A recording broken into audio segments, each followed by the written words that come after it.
Hey everybody, it's me, Asinellus, and welcome to r/HumansBeingBros, probably the most heartwarming and wholesome subreddit I have ever seen. Let me just quickly show you one. Hey, can someone remind me to cancel my Spotify Premium in 3 months? You should cancel your Spotify Premium. Holy F, thank you, I completely forgot. And if you like that, guys, make sure to subscribe to the channel because I make lots of Reddit videos, so stick around for some fun. Today is going to just be a very nice and pleasant video which will hopefully restore your faith in humanity. Look at this one. Biker bro helps old lady across the road. It doesn't take much effort to be a decent human. And look at that, he's gotten off his bike, there's people behind him. See, just a nice little thing to do. I recently noticed that whenever life was getting me down, I'd usually find $1 in my pocket the next day. I told my parents how weird it was, and they told me my little sister puts $1 in one of my pockets when she knows I'm sad to help cheer me up, and now I'm crying. Or this one, someone made and left bags full of snacks, rain, ponchos, hand sanitizer, water, and hand warmers next to a clothing recycle bin where the homeless in Chicago frequent. There was a note saying, please just take one so that there's enough for everyone. Look at that, received a note from a volunteer that these folks were in need of help. Elderly couple that couldn't take care of their yard. Reached out to the amazing Reddit community and volunteers took care of it today. Thanks to everyone from r/Denton. You are truly wonderful. And look at these pictures. Before, it just looks like a mess. It looks like a forest. You can't even see the house. Then in the middle, just during people cleaning up. And afterwards, look at that. There's trees, beautiful park bench, and so much rubbish that they've cleared out. I had the absolute worst day of my life last week, and to top it off, I lost my wallet too. I just got this in the mail. No return address, just the sticky note. To whoever these people are, you're amazing, and thanks for leaving me some cash. My faith in humanity is restored. And look at this little note. Hello, my husband found us on the ground this morning at the Port Royal Shopping Centre. I hope I found the correct address. Just helping him get the best view. Look at that. That's just people being bros. Woman asks if anyone is willing to visit a 97-year-old veteran. Is inundated with offers. The response I've had is overwhelming. Hopefully now we will have lots of visitors and make new friends. I have a friend, a best friend. He is a World War II Lancaster bomber pilot, aged 97, and is a very precious man. He's in this nursing home who are looking after him extremely well. But there is just one thing he's lacking, and that's having people to talk to, and I go and see him almost every day. But I was wondering if anybody knew of organizations who would want to go and chat to him. He's the most interesting man I know. The stories he tells are amazing, and you leave wanting to hear more. He has visitors. He isn't a lonely man. He just loves to tell new people. Always great to have friends like these. My friend has diabetes, and when we were in school, I sat next to him in class. He told me his blood sugar was really low and he felt faint. He didn't want to leave class, so I offered to give him my banana. So I gave it to him, and the teacher scolded me for taking out food in class. She sent me to the principal's office even after I told her the reason for it. The principal teacher just didn't care, and told me just chill there until the bell rings. I'll never know why Mrs. Henderson was so angry. Total stranger helps with sandbagging. My municipality is hit pretty hard by the floods in southern Quebec, and we've been hard at work filling sandbags for people in need. We were filling a station in a fairly secluded area, and this young guy, must have been 15 or 16, came out of a trail on his bike and asked what the commotion was about. We explained what was going on, and he replied that he had moved in just last week in the neighbouring city. He then proceeds to take off his dirt bike attire and starts filling bags. He stayed for over 3 hours. This kid was A, new to the area, B, from a different town/city, and C, out and about having fun and decided to help those in need. Nice guy.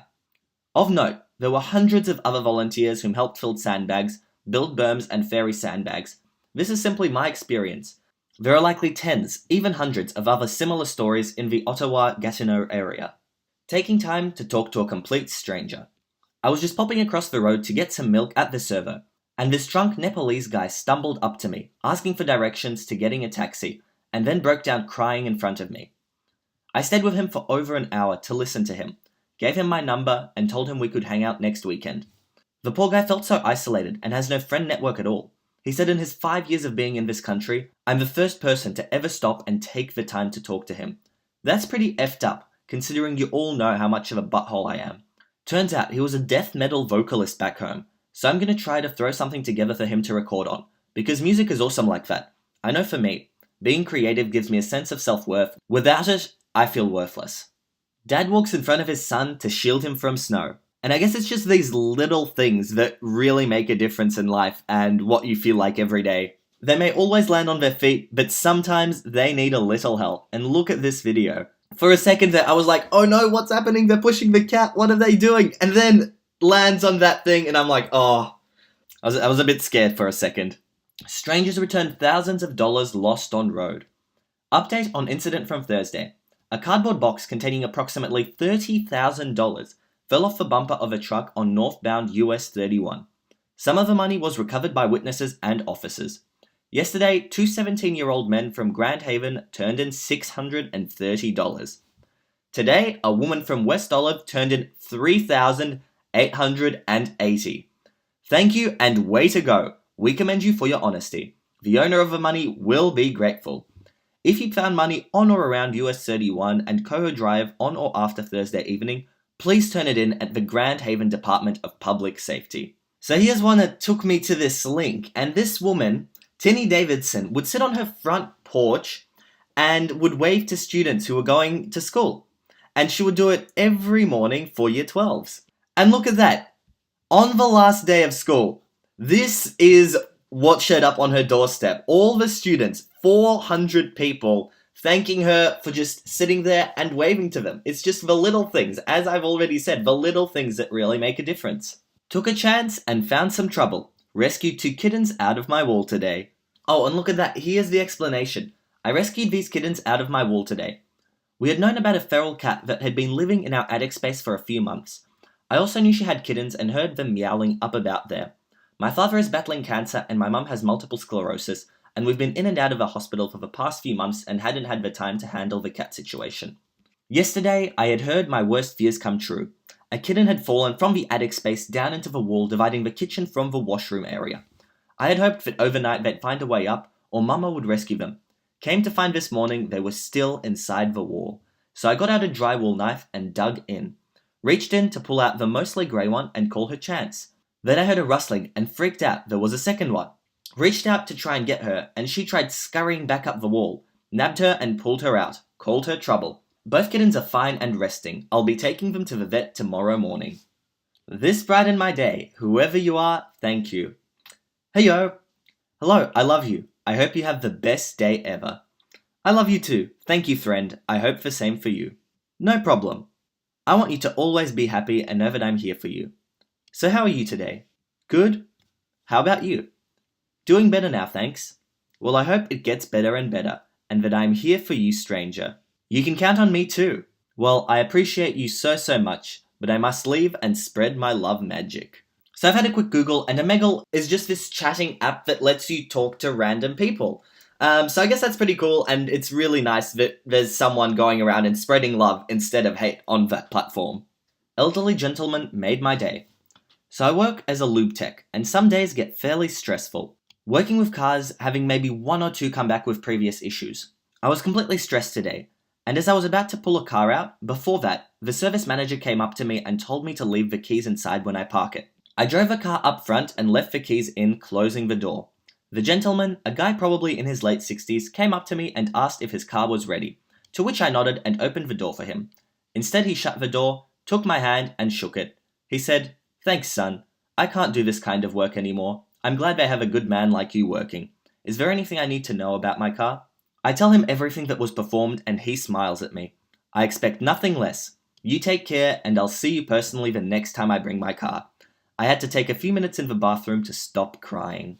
And a slightly longer one to finish us off. Lost in Copenhagen. Anyway, I live in Denmark, and for a little while I had a telemarketing job, near the main town square in Copenhagen where the town hall is. My co-workers were all fine and all, but it was still telemarketing, and I had the evening shift where I got off at 8 p.m. So I usually just made a beeline across the square for the train station to get home in a hurry, usually pretty grumpy by that time. This time when I was going, I spotted a girl, probably a bit younger than me. I was about 23, 24 at the time if I recall, who was walking up to people, though they kept avoiding her or going in big circles around her. She did look like a bit of a mess and was stumbling, and I assumed she was drunk or high and probably begging for smokes or drink money or the like. I've seen that happen before, so this wasn't just entirely a cynical thought, and if so many people were just straight up ignoring her, it seemed about right. So naturally, I'm just as ready to circle around her and go for my train, which I can barely make. And then I overheard her starting to cry behind me. I remember rolling my eyes and thinking, oh boy, here we go, and that this was probably just a tactic to get people to stop and talk so she could ask for the stuff she wanted. Turns out, I was wrong. When I stopped up to her, she began speaking in slurred English. She clearly was drunk, and that was indeed why people were avoiding her. But as I learned, when she started speaking in slightly slurred English, she was a tourist that had gotten lost from her group of friends and the first night out in Copenhagen, and she hadn't seen them in hours and had absolutely no idea where her hotel was. I don't live in Copenhagen myself, and I sure don't know anything about where any hotels are. So I tried to get her to describe any of the hotel's surroundings or a name or anything of the like to me, but she couldn't remember any of it and was too drunk to give me more of a descriptor than the shape of the hotel's roof. Yeah, I was confused too. So I ended up telling her to follow me to the central station in Copenhagen where I was going, and that I would get her in touch with security there since they would probably know the area better, or at least be better equipped to find out where her hotel was. So since she was actually outright stumbling, I had her hold on to my sides and took her to the station. When we got there, it thankfully turned out that her hotel was the one situated right next to the station. I made sure to walk her to the door, where she gave me a big hug before going inside. I saw her walk up to a few people that turned out to be her friends in the lobby, who had stayed there in the hopes she came around on her own. I didn't go inside, I just watched her make sure she went in before I went to catch my train. So I learned then, more than ever, but you really should stop and check when someone appears to be trying to get in touch with people, even if others are avoiding them. Every now and then, it's someone who genuinely needs a hand. Alright everyone, I hope you enjoyed this video. I definitely did. It is definitely just such a nice place, and I hope you like it. And if you did, make sure to subscribe to the channel, make sure to leave a like, make sure to leave some comments about what you want to see. I know this was a slightly different subreddit, so this was a lot more shorter stories rather than the few longer ones that I normally do. But if you liked it, then definitely tell me. But guys, as usual, that's it from me, and all I want to do is see you all here next time. Goodbye!